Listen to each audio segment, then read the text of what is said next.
No. Okay. Are we kind of in the starting mode? Well, when the ladies are finished with the camera. Не обращайте на нас внимания. Don't pay attention to us. Greetings, all of friends and students and colleagues. I'm actually sitting here, we're all sitting on chair for a reason. We will be standing up, I promise you.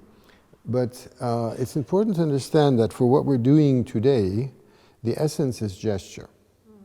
And that's mostly your upper body. And what I've observed, first of all, I apologize, I haven't danced for years. You know, with the COVID, I just had no opportunity for dancing. I'm terribly out of practice. I do my best, but in principle, you probably understand what I'm saying, but in practice, not everybody is doing it, you know, as well as one could. The point is that when I'm sitting here, the idea is that Jewish people could dance also sitting down. I mean, they're doing half the movement while they're sitting. I've seen people do this, they do this. And I'll tell you a very funny story. I was giving my book presentation, my klezmer book, in Berkeley 5 years ago. And my practice was, at the end of my talk, I would do a solo dance for 4 minutes to a recording. 4 minutes, something like we'll be doing here. At the end of the talk, a professor whose family I know came up to me. The family were Yiddishists, and you know, his brother was a well-known musicologist. And he came up to me and said, "Now I know what my father was doing." What? He said, well, he could never dance polka. He was born in Poland, the father. He could never dance polka or mazurka. But when he'd hear Jewish music, he'd start moving his fingers and moving his arms. And then he asked me, "You mean that was dancing?" Right? And that's something like, I was shocked in a way, but I'd realized to what extent American-born Jews had completely misunderstood what Jewish dancing is. And this guy was a little bit older than me. His parents were from Poland. He spoke Yiddish. He liked Yiddish music, right? He didn't understand anything about what Jewish dancing was.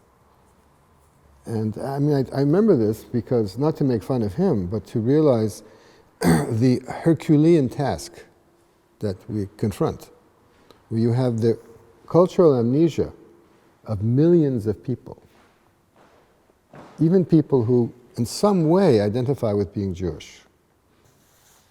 I'm not talking about people who are ashamed of being Jewish, who don't want to be Jewish anymore. Okay, there are such people, naturally.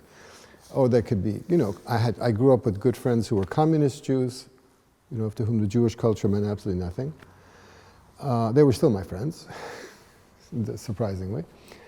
But something, and this is true like most of the world, something was telling our Ashkenazi Jews that this stuff that you're doing, it's completely meaningless, or else it's subversive to the culture that you're living in. You know, in the Soviet Union, that would be an important principle. In Israel, that's also an important principle. That what you're doing is against our whole idea of Zionism and what it means now to have a Jewish country, and you know, just forget about that. Unless you're a chassid, then okay, nebuch, you're a chassid, then you can do this. Just go back to your ghetto and you know, and you can move your hands like that. So it's a big task, and when you start to, let's say, to consider what this means, you know, it's of course, on the one hand, it's connected with music, so you must listen carefully, and we must choose the music that's appropriate. And fortunately, I studied with two great klezmorim, with Dave Taras and with Yermia Hescheles, and they understood. There's a hierarchy of tunes. You know, not all klezmer tunes were created equal. It's not a democracy. So, and for them this was important because they knew that you're not going to charge so much money for, you know, for a nothing tune. And also, it's a sign of respect to the people who know how to dance, who understand the culture. Okay. So, So the first thing is the music. Then, and we'll do this a little bit, that's why we're sitting here, because we'll listen a bit. Then there's the whole idea of that our Yiddish language is a language of gesture. And it's very frustrating where I see people now teaching Yiddish who don't understand the gesture. And I've seen this in many countries. So the idea, and in fact the study of Yiddish gesture developed independently from the study of the Yiddish language, which is unbelievable. It's hard to imagine such a thing, but that's a fact. That the basic study of Yiddish gesture that was done in Columbia University was not ever referred to by Max Weinreich, who was the great Yiddish linguist living in New York at the same time. Right? Had no idea. So it's a big problem that we understand that we're not talking while we're listening to the music, but somehow we're communicating. It's a communicative movement. The first principle of the communication is you cannot get locked into what we call the motor rhythm. And this is the biggest mistake that people do when they're learning Jewish solo dance. In many cultures, in the Middle East, in Africa, in Central Asia, they like symmetry. So the body does this, the body does that. You do this, then you do that. You do this, you do that. Right? It's very natural, and some people do it, like the Uzbeks do that, the Tajiks do that. It's very pretty. Armenians can dance that way. Bulgarians dance that way. Jews didn't dance that way. You know, when I see films of older Jewish people becoming symmetrical, I see these are not tensors. They're Jewish folk. They do something nice, but it's not a tensor. So Dave Taras would never have done that. That's not how he would explain the meaning of melody. And there's no exactly right or wrong way. I mean, you have to find your own way. Now the trick is, of course, if you're completely alone and the klezmer is playing only for you, then you communicate with yourself. But here, when we're together, which also happened in weddings and at other occasions, we don't have couples, really, but you make eye contact. You know, you communicate with one person for a while, and then you shift. And I remember speaking to, do you know the name Lee Ellen Friedland? Lee Ellen Friedland. She was the pioneer of the study of Jewish dance. And she was, we say, a voice in the wilderness. She was studying at the University of Pennsylvania. She came from a nice Belarusian Jewish family of good dancers and musicians. She was trying to get a PhD in folklore, and she gave up. Because nobody understood what she was talking about. And she told me, you know, we did several things together, and we're still in contact. I had a long talk with her on the phone a few months ago. She lives in Washington, and now she moved to Maine with her husband. But she said, years ago, she told me she stopped teaching Jewish dancing. She was at the first class, what do we call it? Class camp. Right? I met her there. You met her there, yeah. Okay. And she said she was trying to dance, and the person she was dancing with did not make eye contact. Couldn't sense what she wanted to do, wasn't paying attention to her. And of course, she had only danced with her relatives and friends of the family and so forth. So she said she gave up. You know, she didn't know where to begin. And she stopped teaching, which was a tragedy. You know, she really stopped teaching. And I met her years later. I didn't know her. You met her then, I didn't. I met her 20 years afterwards. So fortunately, when I taught in Israel, I found a few people who grew up with a similar kind of dancing. Okay, so these are words, and now we'll have, I've dictatorially chosen a few tunes, which I like, and I know that some of you like and know. Now these are all the, you know, the general chosel variety, because I'm only working on the, what we call the art of the tenser in Yiddish, and what Lee Ellen describes in her work as exhibition dancing. And, you know, by the way, have you all read her classic article, Tanzen ist Leben? Tanzen ist Leben. It's absolute genius. It's an article she wrote in the mid-'80s. And she was so far ahead of everybody else, you know, writing in Yiddish or Hebrew or Russian, there was no comparison. So every paragraph of that is just is gold. And she writes very clearly that Jewish dancing has two basic styles. One is a communal dance, various kinds of communal dances, and she also makes the point that Jews, you don't get hung up on the genre names, because that didn't mean that much to Jews, that often you had different kinds of music and different kinds of movements, similar genre names within the core repertoire, what I call the core repertoire. That's important because since she was a Belarusian, she didn't know much about the what we call the transitional repertoire that came from Moldova, because those tunes came more recently from another culture, from the Romanian culture. Therefore, they all have names. They all have genre names. Bulgar, Honga, Zsok, Hora, Sirba, right? Those are almost the only genre names in the klezmer world for dance. We know the choreography is very clearly connected with those names. And since she was a northerner family, they didn't do that very much. And so she only was dealing with the core. And again, those genres are very fluid within the core. The same tune could be used for a different dance movement, depending on what the situation was, what the music was. So,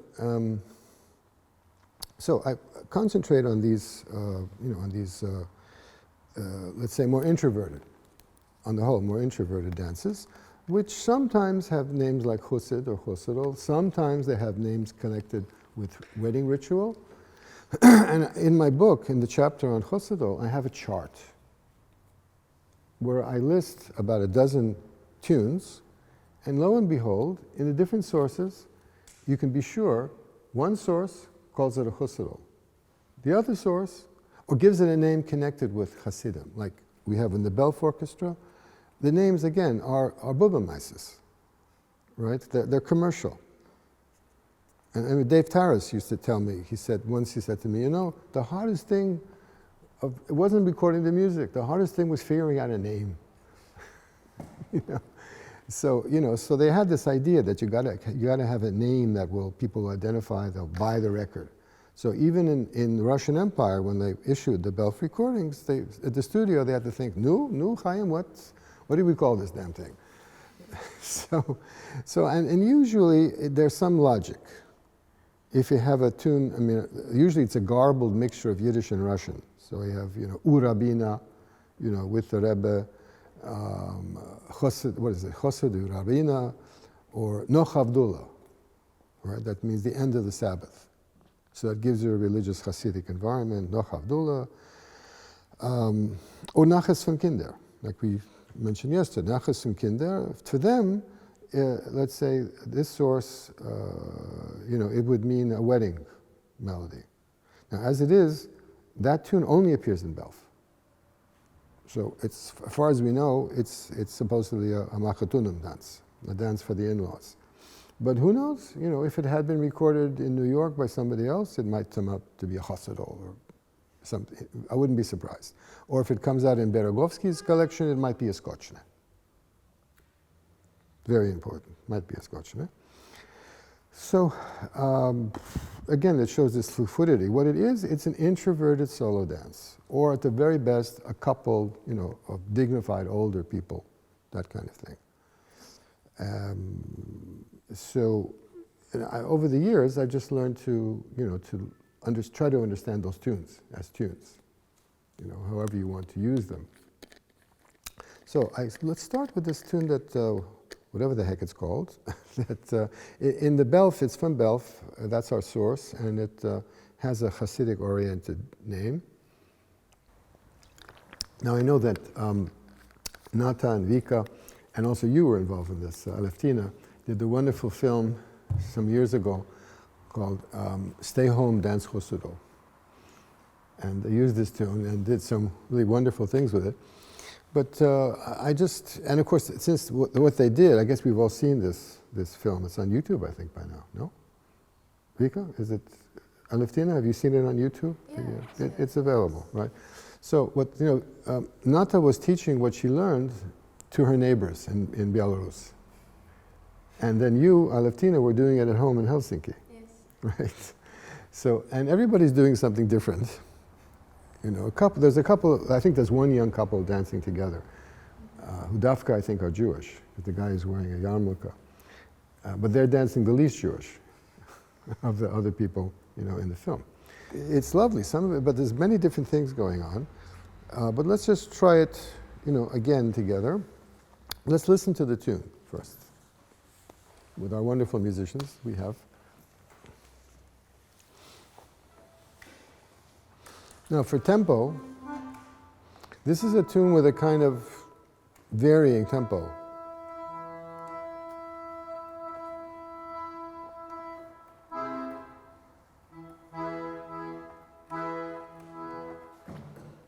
Now what seems like a natural tempo for you as musicians for this tune? What did you say? What seems like a natural tempo for you? How would you begin this tune? I would go.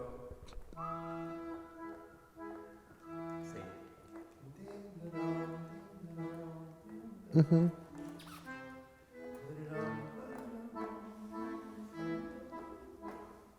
Mm-hmm. Yeah, that makes sense. But again, my advice to our dancers is listen to the melody first. Okay?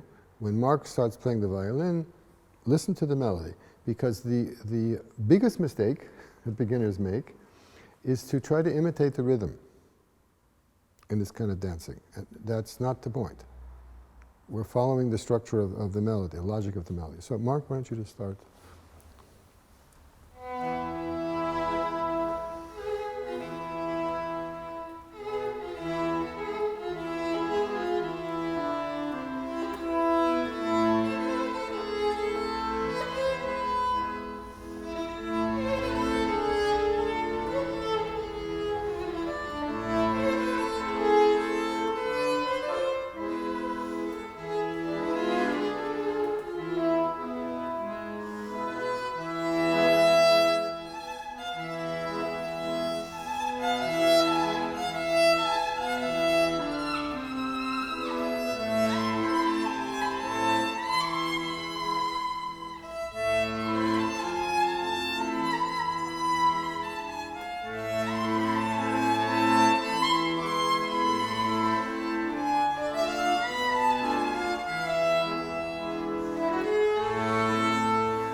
Beautiful, but for dancing, it has to be a little bit faster. Right? That was a lovely kind of concert performance of the piece. It has to be a little bit faster, and the resolutions of each phrase have to be a little bit simpler. Okay, let's try it again.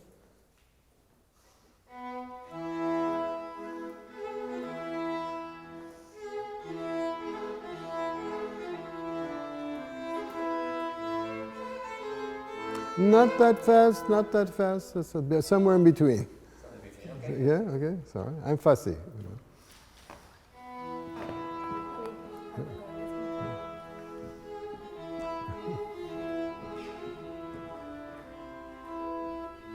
Zev, it would be helpful is if we could follow you.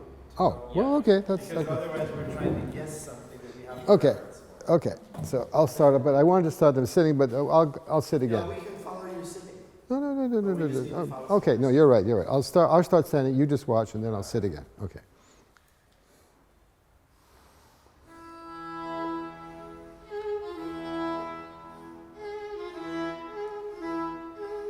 Okay, Mark, a little bit less staccato. I mean, it could be a little bit flowing, but again, that tempo.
Your brain has to make this coordination where your feet are doing very small steps at this point.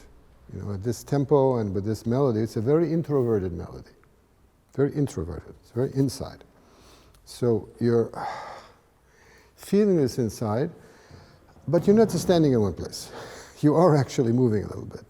So if you look at my feet, I'm making these mini little steps, very small, and often I'm shifting weight, or I don't actually step.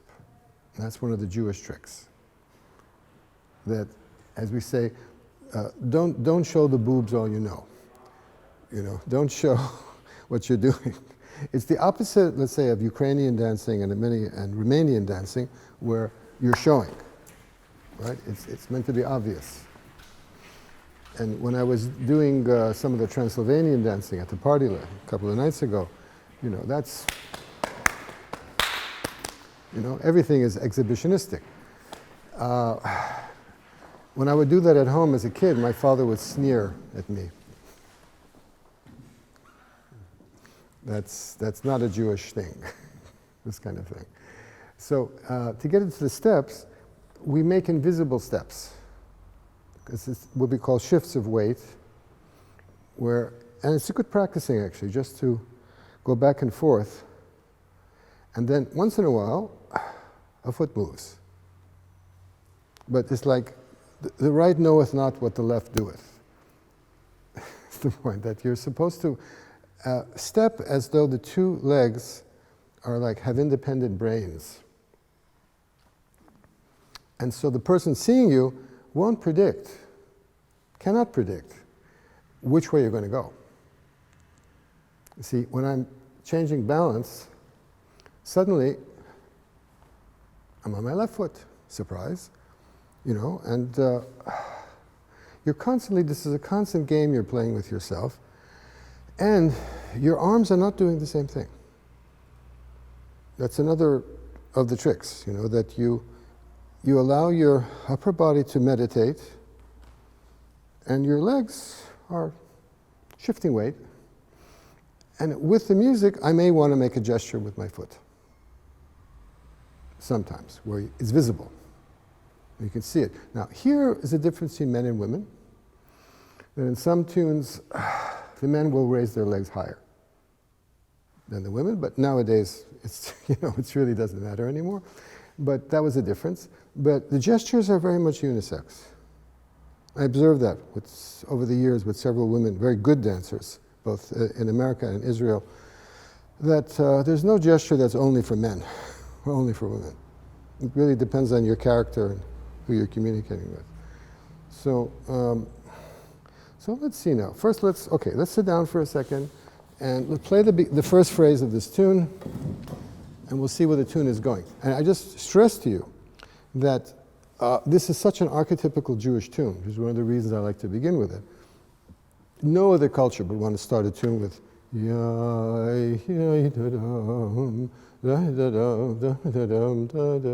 as dance music. This is a song, right? You wouldn't, in Europe, you wouldn't have another culture. In the Middle East is different, but say in Europe, you wouldn't have a culture starting a dance melody, floating along. So it gives you an opportunity to internalize. How do you feel? This, it's a very inside kind of melody. So let's play a little, and we'll try to just sit and move, and then eventually we'll stand.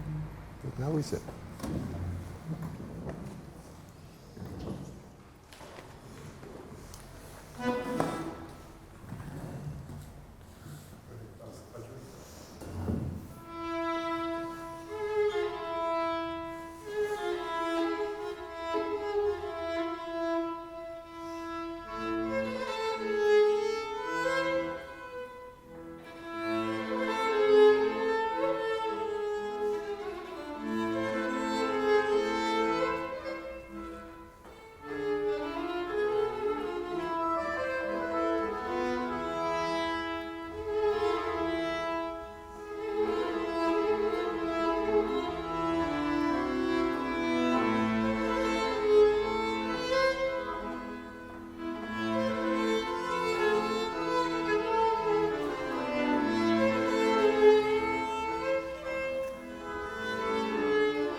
Again.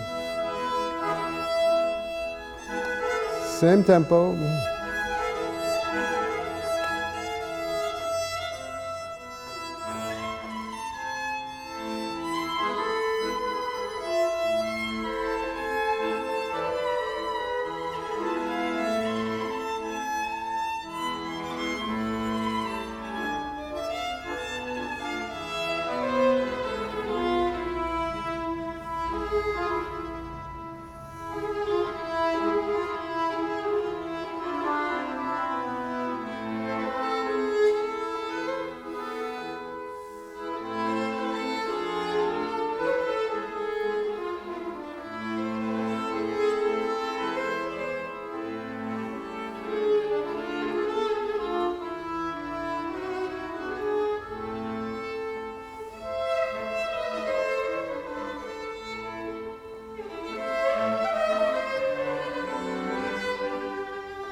You've all progressed tremendously in 5 minutes.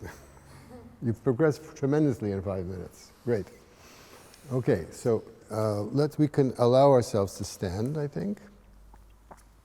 And now I'll open my eyes so I see better what you're doing. Okay? But what I saw looked good. Okay, stand up, but now we're keeping our steps to the minimum.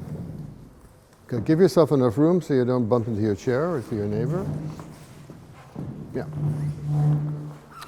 Okay, all right.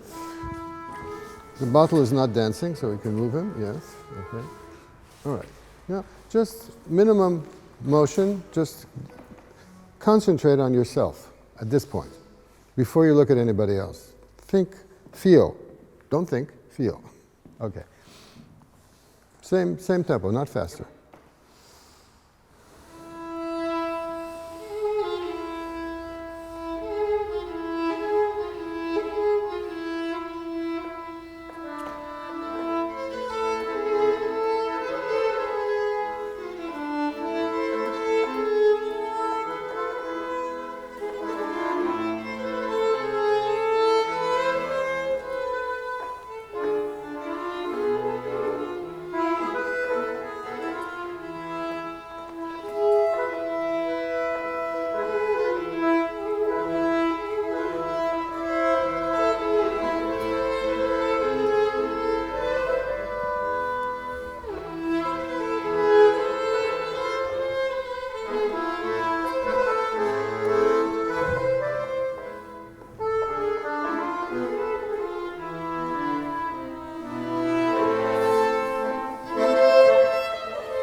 Good.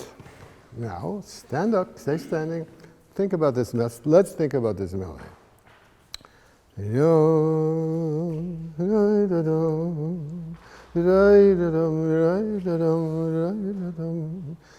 Surprise, this phrase is very important. It's not a throwaway introduction. It sets the mood for the whole piece. You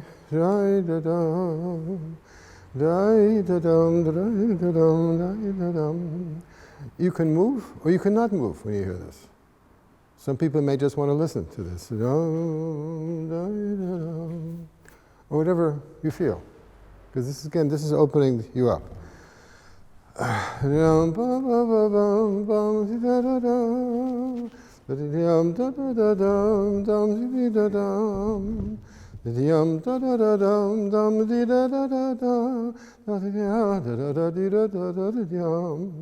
This is a statement.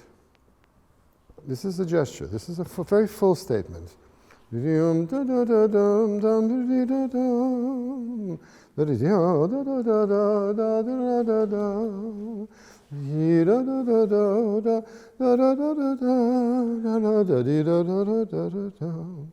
Now there's a big surprise coming. The mood changes.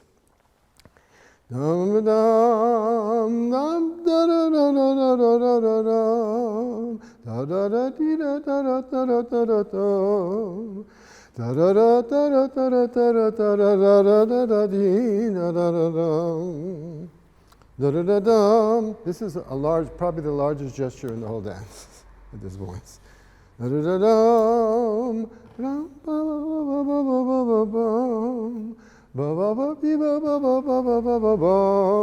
Surprise, right?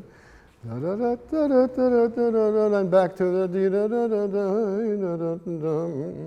and then you have a little relaxation with a repetitive melody.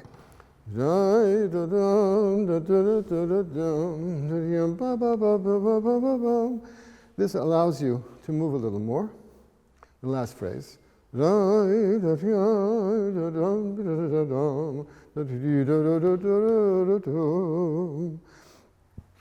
can use your feet there a little bit more. It suggests it. But in general, this tune is very inward, and it's very toward here and toward up. Most of it. So let's try it again, and with using our whole bodies as much as we can, our heads, our arms, our hands, and again, don't be afraid to use one hand. In fact, it's a good practice. Sometimes, I think in Moscow I was showing this, that sometimes it's practice just to start with one hand.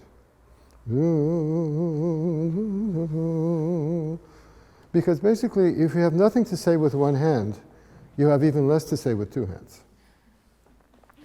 Right? You have to make a statement with one hand. Yep. Ephron.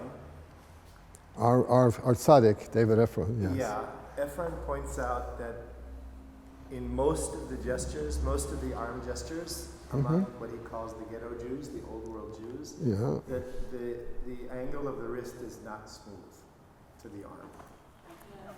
He points out that the angle of the wrist is often like this, or like this, or like this, but not continuous to the arm. He says it's most often broken at the wrist. He says. That's true. Yeah, that's true. But again, he's talking about speech. So it's not the same rule with dance. But in general, this is a good starting point, what he's saying. It's true. Yeah. Das ist emes. Als man redt Yiddish, ja, es ist also. So, but again, dance, and this is an issue that I often discuss with my wife, Judith, because she points out that it's not a literal transfer from the speech gesture into the dance. But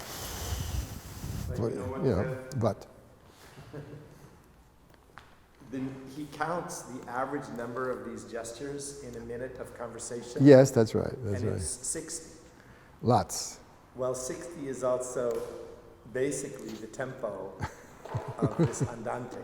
Yes. As opposed to an 8th note tempo or a 16th note tempo, it's the underlying tempo of hardcore dancers around 60. Yeah. So it's very interesting that the hand gestures happen at more or less the same average rate as the basic feeling of the dance. Actually, I forgot that. I think That's very, important. for me, it's a very important point of unity.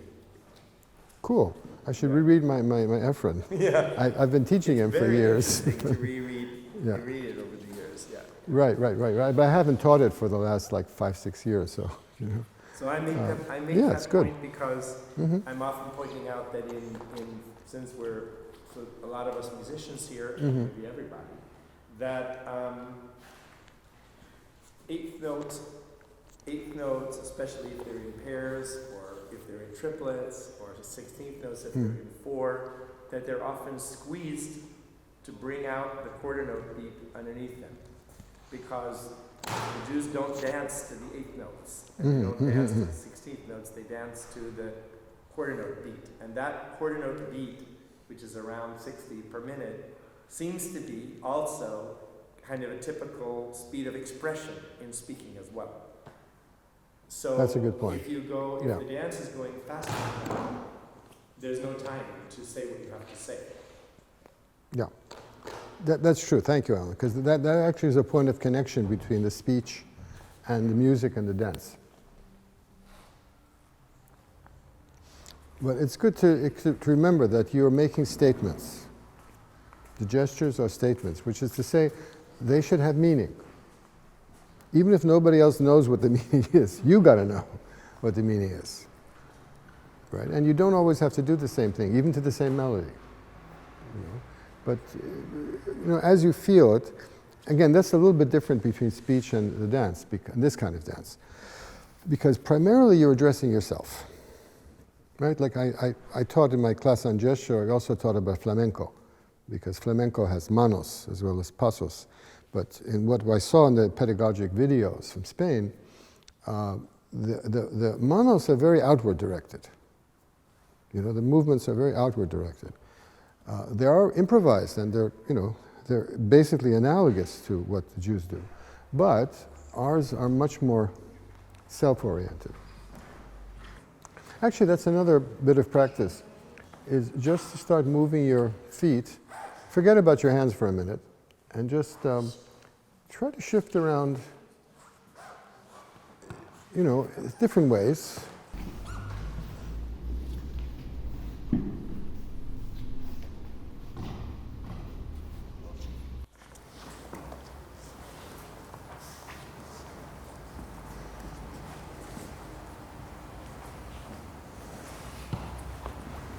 The point is that we have 2 legs, and when we walk in symmetry. Right? This is the natural.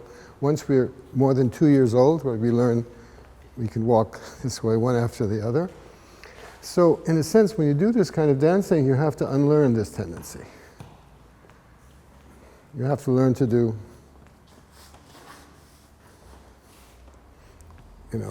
uneven, shifting weight, and also shifting front and back of your foot. Sometimes. I mean, you're not going to stand like this all the time, no, but once in a while there may be a moment. For example, this tune has this 3rd section. How's it go?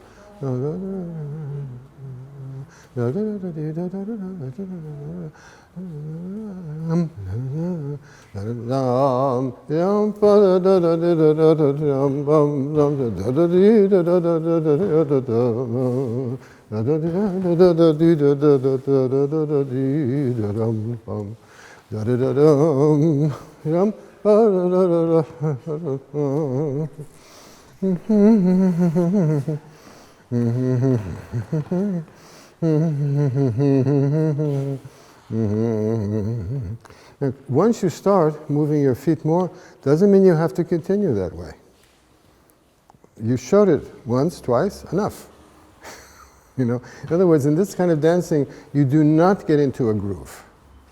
This is not groove dancing. Right? It's the opposite.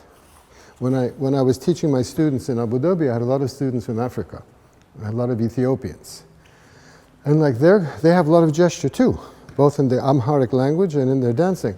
But it's the opposite of ours. Because with them, everything is moving symmetrically.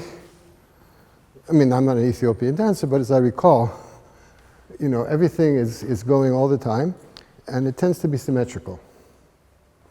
In a sense, it's more natural to do it that way.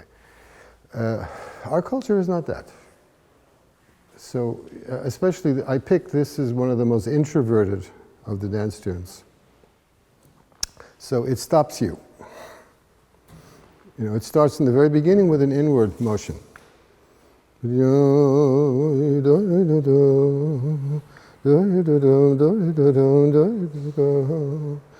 As Alan was saying, it's very much like a speech gesture.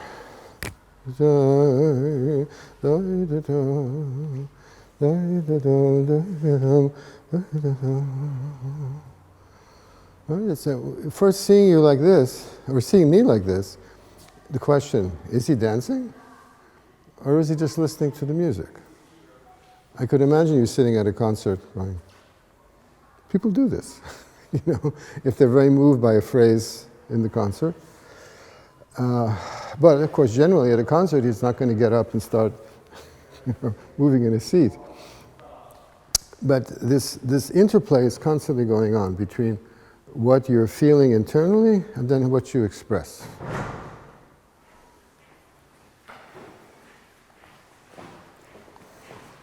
More guests at the party?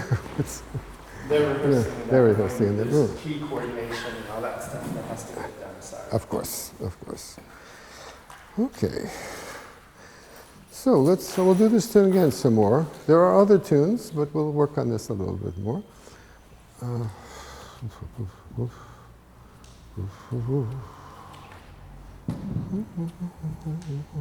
Okay, for our practice, when we start this, start moving only with your right hand. Just as a practice. See what you have to say with your right hand for now. And Mark, play please as simply as possible, really. You don't need many variations for this purpose, you know, it's in a dance class. Do you want us to hear only violin, or do you like... No, I like the accordion, it's good, but again, it's rather on the simpler side. By the way, for if the you have melody. a point sometime later and you would like, I'd be happy in this situation to tell some of the people here about how I'm phrasing the accordion accompaniment, because it's very different from... I'm sure everybody hears that. Yeah. And I mean, That's actually, good. I'm trying very hard, and I think you can hear that when Mark and I are playing together, that we phrase the melody and the accompaniment in a way where the accompaniment really helps bring out the phrasing of the melody. Yeah, good so point. I think good actually point. in good this point. context, I would agree with you what you said at the beginning, don't listen to the accompaniment.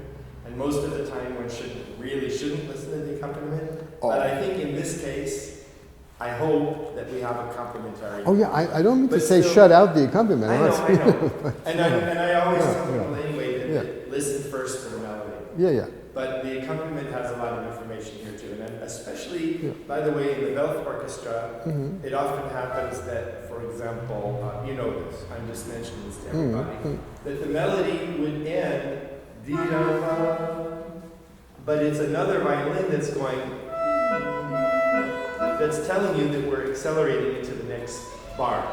That can't come from the melody itself, because the melody is positive. So actually the cue to where the melody is going, where the rhythm and the feeling is going, is coming from a second at that point, rather than from the melody. Yeah. Look, I'm a cymbalist, right? Yeah. So I know this stuff. Actually, my whole philosophy of accordion comes from symbolism. Yeah. I mean, I've gone through this without, let's say, verbalizing it or articulating it, but of course, that's part of what Jewish accompaniment is all about. That's right. Sure. Yeah, definitely, because ideas, exactly as Alan's saying, that we're integrating ourselves into the melody. Right. Sometimes, as Mr. Heschel says, we shouldn't be in competition. Never been in competition. So he would tell me, if I play too much melody as accompaniment, don't compete with the first violin. So actually, just give me 1 second to show you a little bit what I'm doing. It might be Sure, the good. same. That's useful. So I mean, the beginning of the melody is, I call these 4s and 2s in terms of the beats they have. Da, That's a 4. 1, 2, 3. If I want to, I can pay attention to the end of it by going. I can add that pickup. I can help it, or I can just go. In any case, what I shouldn't do is because that beat has nothing to do with what's going on in the melody, right? So we have, I'll give one version. But now,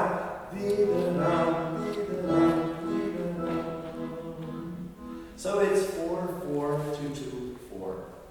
And by the way, one of the things that I find really fascinating about this is that that is the pattern of the famous Mozart Turkish march.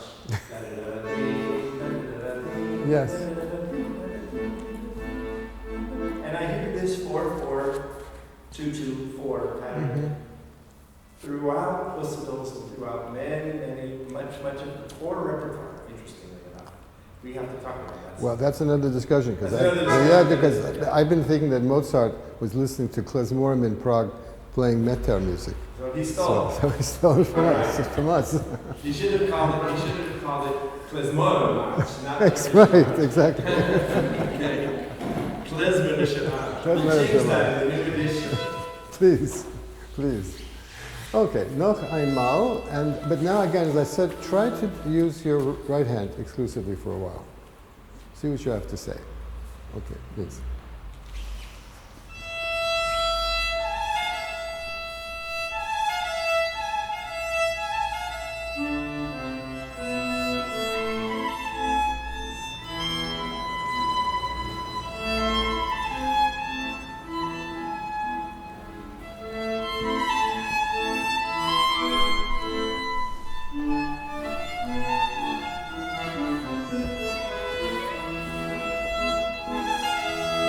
By the way, don't speed up. Keep the original tempo. And by the way, Alan, you should be there from the very beginning.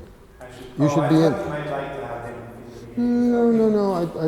I'd like to hear this because that's integral. It's not. But you want me to become. I'd like to hear the whole thing together, but a slightly slower tempo. Yeah. Okay.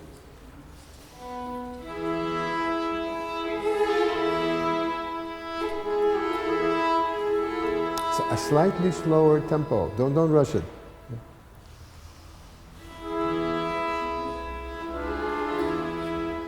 Yes.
You can use your left hand too.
begin for the players here on accompaniment, because this is actually a thing that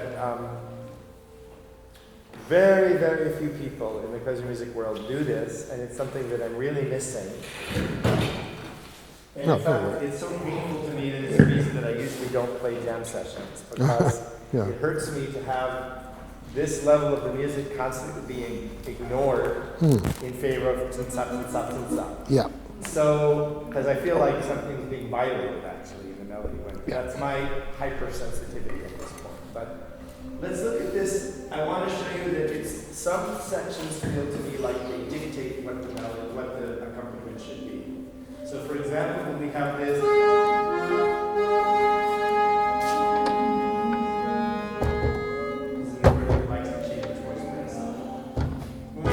Like this.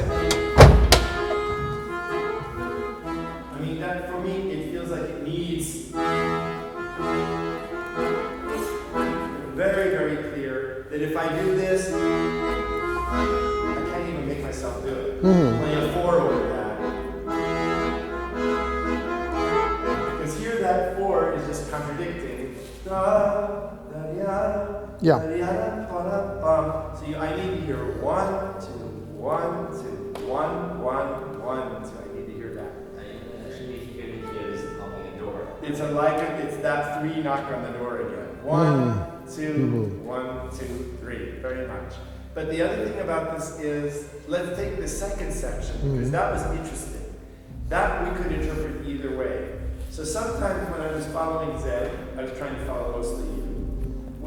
When I see that you're mostly interpreting it as a standing moment, this section, I would play it like this. Now that, you always move on the second bar.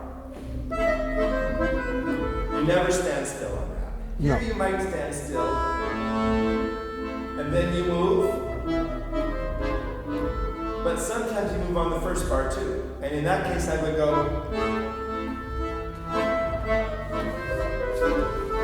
So we're into there.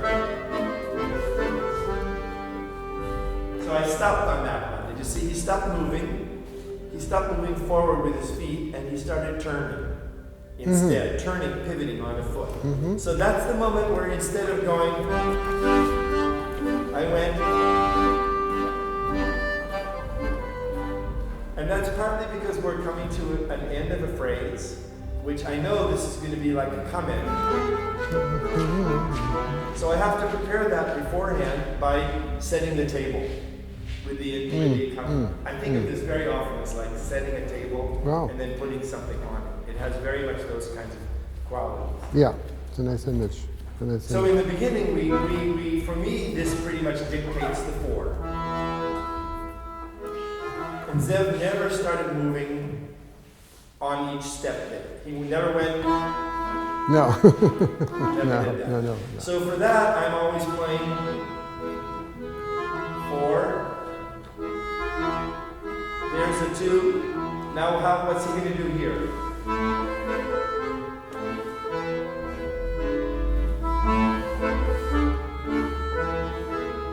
Do you hear what I'm doing there? When he moves, I'm giving it 2. And when he's mostly staying, even if he moves his leg, but he points his toe, he's not moving his weight to the next thing, then it's a 4 for me. Hey, wow. There's a whole science to this. That's great. Can you do it again? Okay. That section. That section.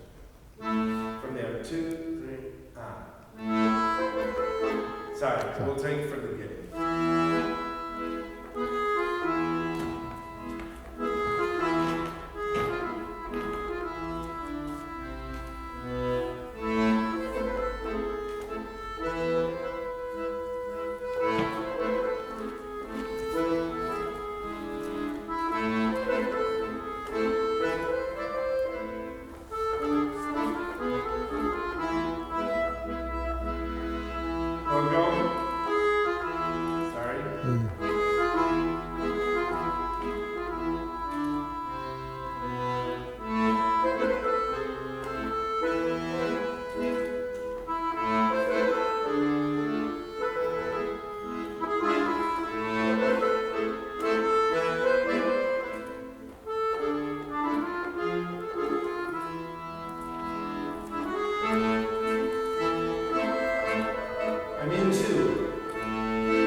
sometimes, I mean, my goal in all of these things, it's my goal in music, by the way, in general, is to have 70 to 80% agreement.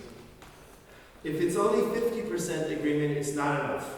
If it's 100% agreement, it's too much. It's not Jewish. So seriously. Seriously. It sounds like a joke, but it's not a joke.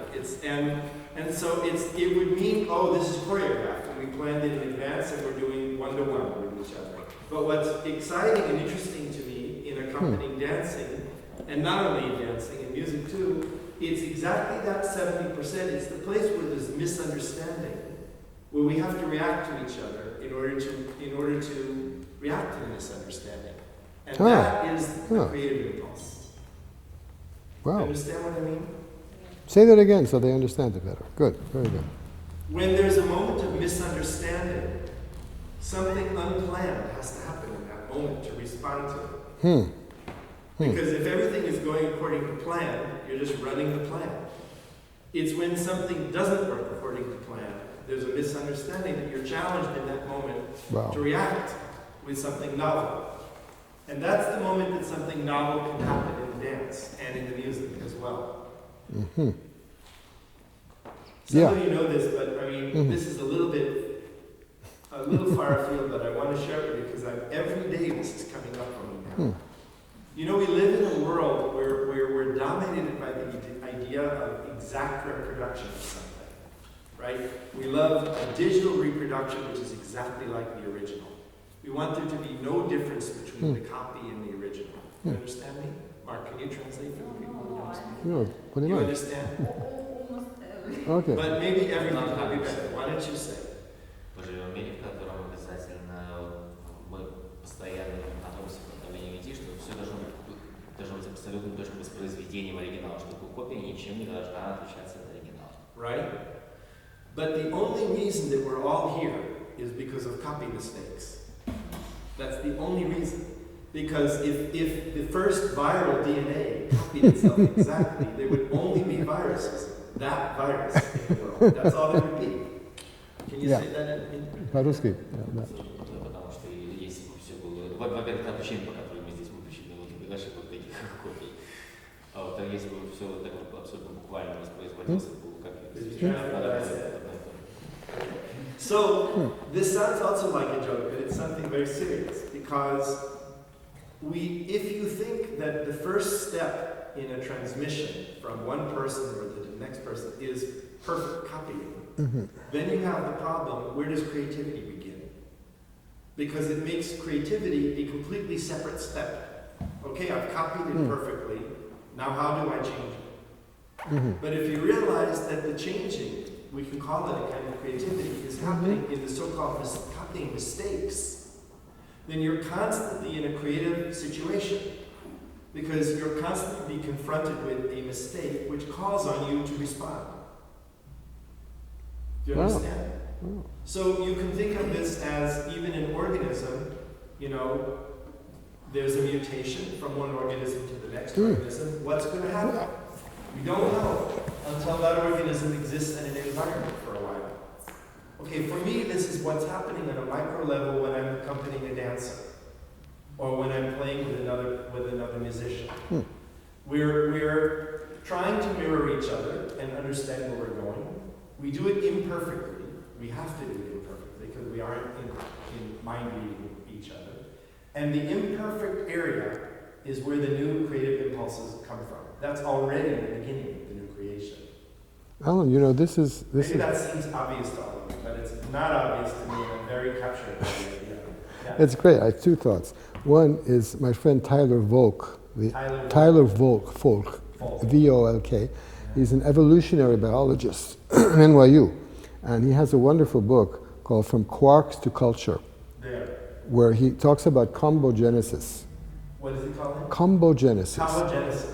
You see, where how the universe, I mean, it's chutzpah on such a degree. I mean, I tell him that, gee, you know, it takes me 200 pages to talk about a Freiluchs, and you talk about the universe in 250 pages, right? But he talks about everything from quarks to culture, going from the first cells to humanity, about this process of mutation, transformation, where nature sort of seems to screw up and then ends up with something that's more viable in the end. My second thought is that this is also the secret of the continuity of the Jewish people. Yeah. Well, you get it. It's a secret of all living culture that there are copy mistakes that are already the beginning of the creative process. And you know, Zev, you often say when you're teaching that you want people to, each person has to develop their own style. Definitely. So the idea is not to become an exact copy of Zev Feldman, but to understand Zev, to filter it through, by the way, this is also how I understand ethnic hearing. Ethno-hearing, yeah. Ethno-hearing. Yeah. That you filter it through the way that you hear and see and feel, and you filter it through your body, and what comes out on the other end cannot be an exact reproduction, because you're not the other person. And then you have to respond to what that is that happened in you and take it on and carry it further. Yeah. But so what's interesting to me about it, and why I bring it up, and I appreciate your giving me the time to talk about it, it's really important to me, is that this is the essence of what's going on also at the micro level between two musicians or between a dancer and a musician. So on the one hand, the attempt to mirror, and on the other hand, taking on the places where the mirroring produced something else than what you expected. That's what makes it interesting. Otherwise, it would be boring to play for a dancer. You would just think, this time I got it, that time they didn't get it. It would just be mistakes which you just regard as meaningless. But every one of those mistakes is a world to go into. That's what I'm saying. That's great. That's great. Yeah. Does that make sense to you? Yeah. No, this really has big implications, you know, beyond what we're doing here. But you know, again, it's important that we're doing this here. Because again, it's not so simple to combine these concepts with your body, with your feelings, with your hearing, you know, of a specific music. And again, that's why it's so wonderful that we actually have this legacy of melodies from generations past, of people who were actually living in this culture when it was surrounding them. They didn't go to workshops, you know, to learn it. It was something that was in their language, it was in, you know, for better or for worse, it was around them. And of course, again, both the external situation of our Jews, which was often far from ideal, and even the internal social situation of the Jews was often far from ideal. But this music and dance, I mean, to put it this way, the culture was wise enough in the past to allow this space for feeling, for expression, and even for humor. I mean, that's what, when we look at the sort of neo-orthodoxy for those people who want to become, you know, Jewish in a very religious way now, if you look back at what was written, let's say, a few generations ago in Europe, it's shocking how much, let's say, the culture would allow itself to laugh at itself in certain occasions. In the past. In the past. You know, and that, you know, we have rules now, women shouldn't do this, or men shouldn't do that, and blah, blah, blah.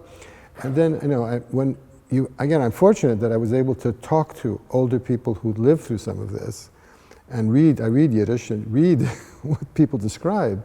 I mean, I remember my teacher, Mr. Heschel, was talking about a situation where a batchen that he knew, at a wedding, he started making jokes to the point that the famous rabbi was visiting there. The rabbi got really pissed off, and he slapped him in the face. And the batchen said, zu seiner Schläger kann euch, you know, a Bodendecker or something. Meaning that to be a bully, you know, even a bathhouse attendant can do that. You know, you've shown, Rabbi, you've shown that you're a bully, you know, but even the lowest level, I mean, you know, a Wasserträger kann euch sein, a Schläger. I mean, the guy who's carrying water, a Wasserträger, which was considered the lowest profession in the Jewish community. Someone who's schlepping water, he can also slap you in the face. You don't have to be a rabbi for that. And at that point, the rabbi just had to shut up. There was nothing you could say. Interesting example of this illustration of is a few years ago I visited Bobov, the Bobov 5 Hasidic community, wanting to see a Purim Spiel, and I was told by some of the elder Chassidim that the rabbi has stopped Purim Spiel. Really? He feels that it's not okay to be laughing at the Rebbe, which is exactly the point of Purim Spiel. Of course. It has been for thousands of years, Purim Spiel. Italian version, and all of a sudden the Rebbe says no because that's making fun of it. Dafka, that's exactly what it's for, to make fun of it. And so now the new pious orthodoxy says we can't laugh. Terrible. It's terrible. It's terrible. Zev, there's one more thing I wanted to say, if you don't mind, about how I observe dancing and how it affects my music making. And here I want to draw on this nice little distinction that Josh Waletsky brought in a few years ago. I don't know, we've never talked about it over tape, but Waletsky talks about Redevdik, Tanzevdik, and Zingevdik. Oh, that's right. Yeah. In music, right? And the idea that so there are impulses that are kinetic impulses, simply like the body wants to move, and those tend to be rhythmic, and they tend to be sharper, they tend to be accented, they tend to be percussive. There are zingevdik impulses, those are emotional, lyrical, singing, probably spiritual kinds of impulses. I mean, Josh is a secularist, so he's not talking about the spiritual, but let's say it's where you would come from. Zev, when I see you stand and do this kind of thing, for me this is a zingevdik moment, right? And I play the music that way. And then there's vedevdik moments, where you're kind of talking about what's going on. It's rhetorical. It's what. And so I also see this in, are we playing a bar of 4? Are we playing bars of 2? The accompaniment and the way we phrase and play the melody is attempting to mirror these different dimensions of how Zev is dancing. Where I would say he's feeling a lyrical, he's feeling an emotional moment, which is translated into lyrical gesture, into a lyrical feeling. He's feeling a kinetic moment, which is translated into movement, into these kinds of things. He's feeling something which is humor, or which is kind of a throwaway in a certain way, and that's language like. Yeah, that's Redendik. That's Redendik, right. So I'm very aware of those things, and I have to say when I'm teaching people music, it's the place where I begin talking about how to make something sound Yiddish as opposed to Balkan or something like that, that there have to be these dimensions. And the challenge, you said, is very difficult. It's also very interesting to have your body be transparent to all of those impulses at every moment. Like you're in the middle of a lyrical impulse, and suddenly you feel that you want to move, a dance. Or you're in the middle of a dance moment, and suddenly you feel, wait, there's something I want to listen to there, and wait a moment with it. And the music suggests all of that. That's the incredible thing, that the tunes themselves offer you those possibilities of understanding that way. That's how I think about this. That's great. And kind of the point of unity between music and dance. Yeah, which is also why our klezmer tunes are so special and so different. So, I mean, when I grew up with this kind of do you all know the word bubamaisis? Bubamaisis. It's not a very nice Yiddish expression. I mean, the grandmother stories, meaning total falsehoods that everybody repeats. And I'm old enough, post-World War II generation, that the going wisdom for those who spoke English, not Yiddish, was that, the Jews didn't have their own music. I mean, it was just whatever the people were playing in Poland or Ukraine. Or just remain, it's Polish or whatever the heck it is, And that's what the English-speaking people, of course, the old people who spoke Yiddish, this is bubamaisis completely, but it wouldn't even condescend to discuss it. So it was a kind of long process of discovery for me, and to understand how special these Jewish tunes were. And lo and behold, from the very early age, what helped me was because I was largely taught by non-Jewish musicians, by Greeks especially, who also played klezmer music for Greeks. One of my teachers used to play with Naphtali Brandwein. And these guys, they liked Jewish music for what it was. It was something they could relate to, and yet it was different. And I had a good buddy in Philly who was a Ukrainian-American musician who had studied a bit of this stuff, and he really understood that this is not Ukrainian music, no way. This is Jewish music. And sometimes with Moldavian music, he would say, well, there's a bit more Jewish, a bit less Jewish, It wasn't black and white. So, and that's what sort of got me on the klezmer path without really meaning to do it. You just became more and more curious about it. when there were still a few old-timers left who, who actually knew something, who were not born in America. Sometimes you need to have that outsider perspective to recognize that what you're doing is something. I mean, this is like the problem of the old generation, is that they were so inside of it that they couldn't identify it as a thing. My grandmother used to say, Yiddish isn't a language, it's just how we talk. Oh, that's nice. Yeah, English is no language. So that means she had no perspective on it to think this is a real language, right?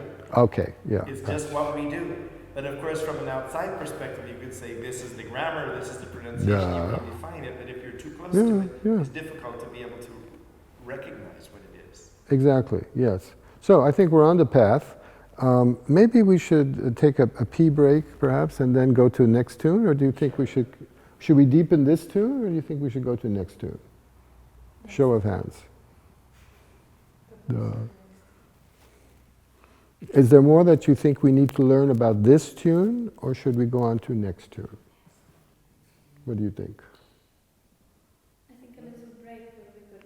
That's for sure, but when we come back from break... I think we should go on to the next tune so that we're not overhearing the first tune. Okay, we can even come back to this tune if we want to at the end. Okay, so we can go, we go back to next, we come back to next tune. Good.